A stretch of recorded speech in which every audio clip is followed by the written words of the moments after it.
Blazing hip hop and R&B. Hot 97, baby. What is it about Lloyd Banks that makes you feel so confident about him?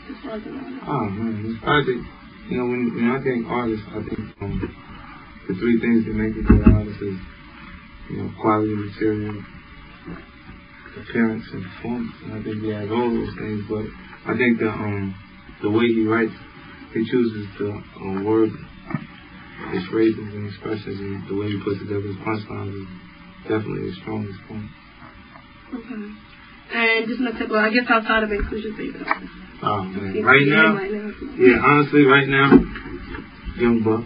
Young Buck, of course. Outside of G-Unit. I mean, outside of G-Unit, I'm listening to what's the name's old record. D'Angelo. Oh, okay. So he's your favorite. Yeah, I listen to the record. It still feels good. I mean, vibe music. When I turn the rap on, I go, yeah, and because he's doing his new album, I listen to it because I want to make sure everything is right on the record. And Game, I got the Game album. Okay, so only rappers would be G-Unit affiliated.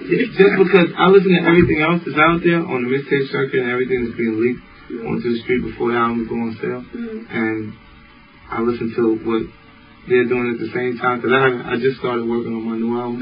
So I kind of want to hear everything. All the ideas, everything that's going on out there, so I can kind of predict where things should go.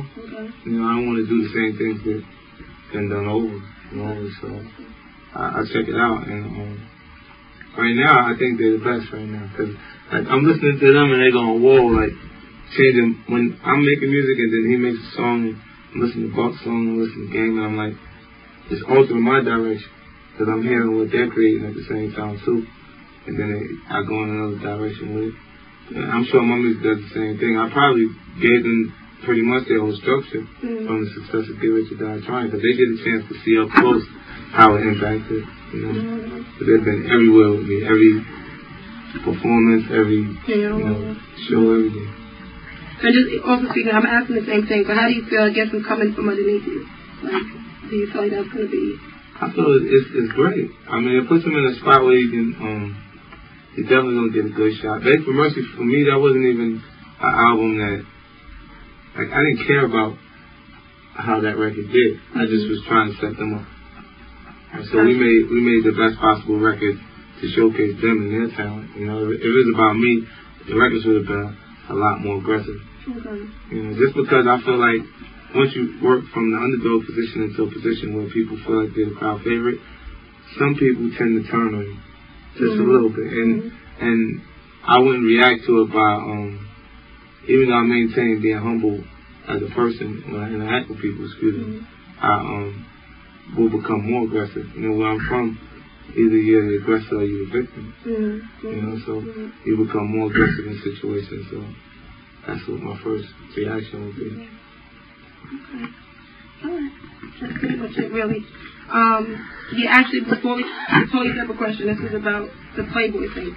The comments in the Playboy magazine. Apparently there's some comments this morning that put on the show. Oh, yeah? Yeah, did you expect any negative, feedback from that? You know what? I did expect negative feedback from that, because when I did the interview with the person that I sat and met with, he called me back and he asked me, he said, at one point he said,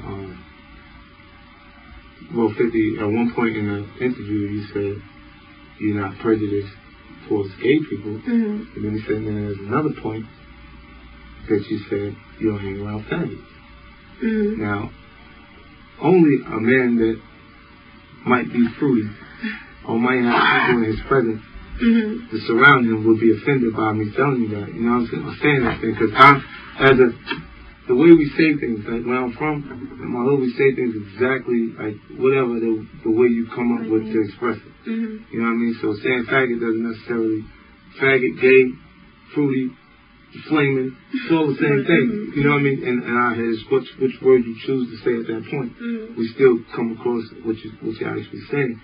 But he took the word faggot personally from everything else. And then I didn't even matter. I knew right after I had the conversation with him, he was going to write something different. You know, so I'm cool with that. I've actually, everything that I said has pretty much been altered overseas. Their press is more like tabloid things. So they write whatever they want. It's kind of like what the Source magazine is for me here. Like they'll just write whatever they want about me. So it's cool. I've adjusted to that, and I've been able to humble myself to the point that I don't feel like anybody can't say what they want to say about me. So it's cool. It's expected. Yeah. Okay.